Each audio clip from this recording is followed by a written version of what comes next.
Hey guys, welcome to another special episode of the One-to-One Show. I'm Michael O, your host. Today I'm in Nashville, Tennessee, which is the USA Gospel Hub.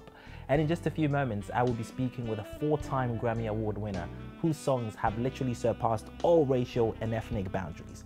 I can guarantee you that his songs can be heard in churches all over the world every Sunday morning.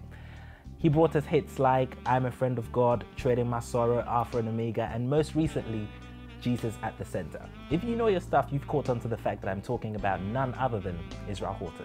Stay tuned.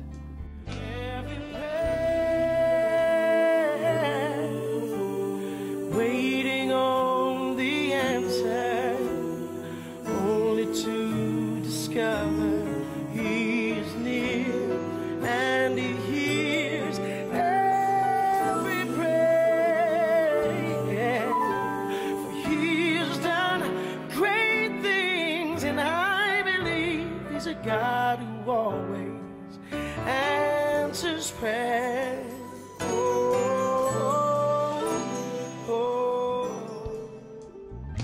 On today's episode, Israel Houghton reveals how he could have been another abortion statistic. My mother got pregnant when she was 17. My mother's white, my father was black.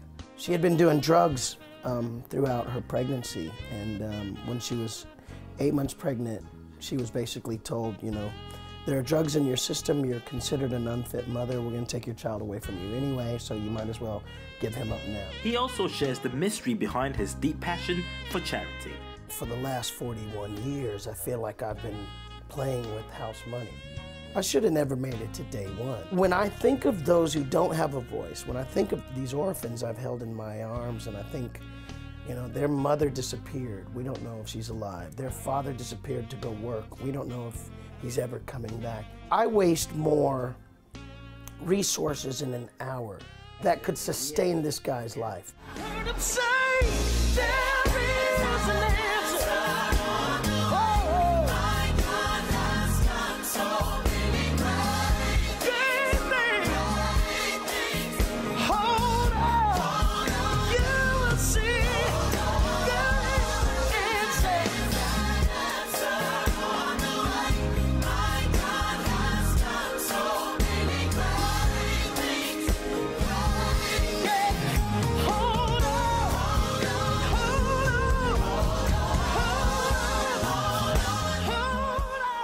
Well, he heads right for the deep end in this interview as he begins to share how God saved his life. Buckle up and enjoy the journey.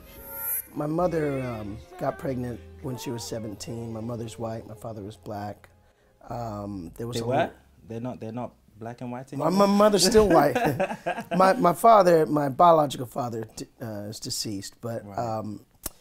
Did you ever get to meet him? I did, yeah. Right. I met him when I was 17 years old, and right, we spent a really great 6 years right. in relationship. Okay. But he succumbed to cancer, and it was a bad deal. But when she got pregnant, there was a whole lot of pressure around her to just have an abortion and kind of move on with her life, and she chose not to do that, and ended up, you know, being ostracized by her family, and ended up on the West Coast. And she had been doing drugs throughout her pregnancy, and when she was 8 months pregnant, she was basically told, you know, there are drugs in your system, you're considered an unfit mother, we're going to take your child away from you anyway, so you might as well give him up now, like for adoption or whatever. And so just a whole lot of pressure. Her and my father split apart, and literally out of nowhere, this lady saw my mom and just walked over to her where she was and shared this simple message of the gospel with her. And literally right there on the street, she gave her life to the Lord. Wow. And the miracle is, I know this is not everybody's story, but like the miracle for her was that she stopped doing drugs immediately that day. Like the addiction went away. And God really did a miracle in her life, and that was 41 years ago. Wow, Yeah. That's an amazing story. How did that affect you growing up?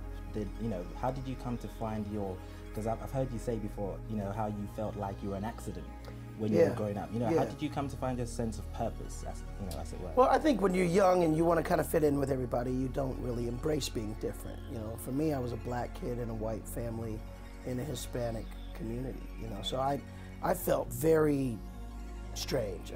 Nobody around me looked like me, you know.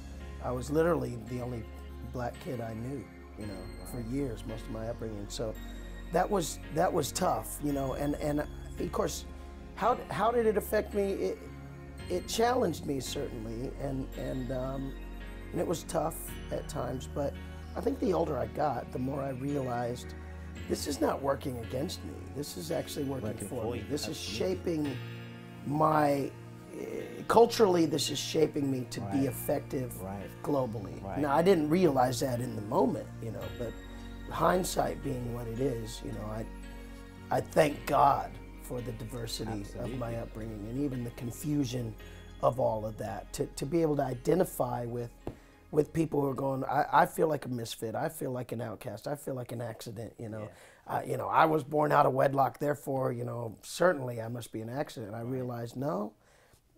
We're all born with a distinct purpose, and so that really drives what we do now. You know, it drives the message behind the music. Songs like "I'm Not Forgotten" and things like that help people sing life and hope and freedom, you know, over themselves. I am not forgotten. I am not forgotten. I am not forgotten. God knows my name.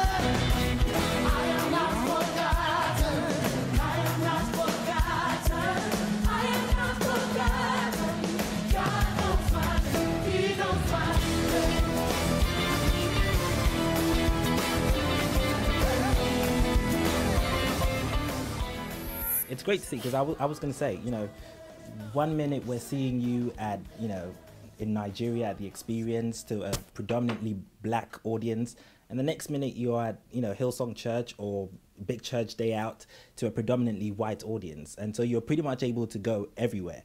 And you're one of the few worship ministers who are actually able to do that. And your style of writing as well. You know, do you take that into consideration when you're writing? I do. Able to cross over, as it were? I do very much, and even like Jesus at the Center, its initial working title was going to be like the black and white record, like, you know. Right. Whereas there's probably, you know, if there's 22 songs on the record, there's 11 of them that would probably work predominantly in a black, you know, environment, and there's 11 of them that would work in a predominantly white environment. And so from the song approach and that sort of thing, we wanted to make sure that all 22 worked wherever we went. And because we take that seriously, we realize, you know, what you just pointed out, we embrace that. I mean, when we were in London the last time, we were at a predominantly black church in the morning, and then at Hillsong that night. Exactly. And I love that. I love that we don't have to adjust too much to still become effective in those environments. You know, in the gospel industry, as it were, that's a big deal, you know, in terms of the record labels, being able to cross that barriers. I'm sure at the beginning they probably wouldn't have caught onto your vision.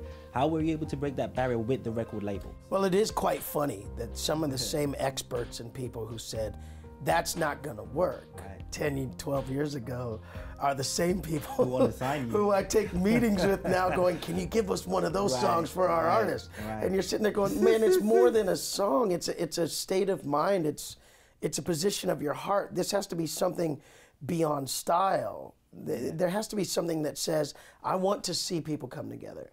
And so, you know, for years we felt a bit like a voice crying in the wilderness, you know, like, because you're sitting across from people who really know what they're doing, you know, God bless them, who are going, you need to either be all black or all white, and none of this mix is going to work. I'm not sure where that started out in the industry, because it's really a misfit for what gospel and Christian should be, you know. Well, my snide sort of answer to those guys is, when you get to heaven, what section are you planning on being in? You know, that's my question. That's my age-old question. And they sort of look at you kind of awkward and go, listen, when we're all together in heaven, there's not going to be a black section.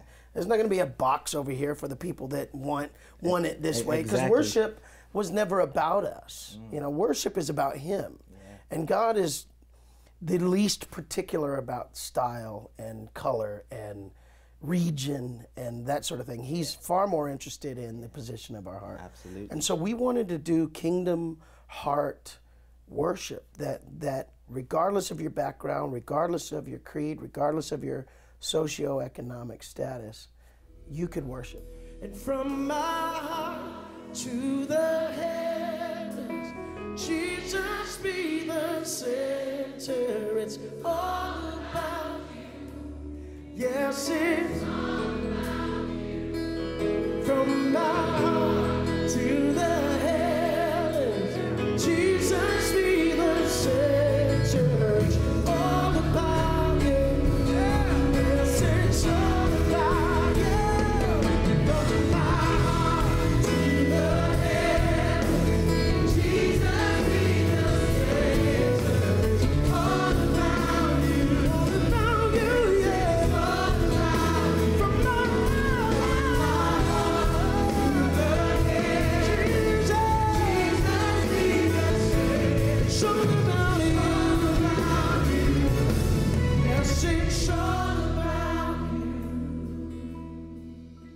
I wasn't actually going to ask you this because I've heard you talk about it so many times, but you hinted on worship, so I want to go in there a little bit. You know, as a worship leader, I know you understand that worship is more than music alone. What does worship mean to you, as a Christian? You know, I think fish swim, birds fly. You know, birds sing. I think as a human being, you know, worship is not something that you sort of put on, you know, and go, okay, I feel like worshiping today. I think worship is who you are. It's what you do. It's your natural lifestyle, isn't it? Breathing in and breathing out lifestyle. And so, for me, again, I think you arrive at that understanding after realizing the alternative, the opposite of that, and that is a lot of people view worship as I've gone to church and I did church, you know, Right. and then that's the only time they've like worshipped, and I realized like I can't really just do 1 out of 7 days. Right. And feel like I'm surviving. It's sort of like drinking water, man. You have And to, even going beyond music alone, you know. Of course, we worship God with our money, with our lifestyles, with our relationships, with with the our way we honor other conversations. people, with Right. the way I parent my children, with Right. all of that is a life Form of of worship, worship. because worship is not about tempo. It's not about Slow songs. yeah, exactly. It's Right. not about a certain lyric or a certain I've raised my hands, therefore we've worshipped. Right. I think those are all auxiliary pieces to it. I think worship has always been about our heart, our gratitude, our approaching, the throne of grace, man.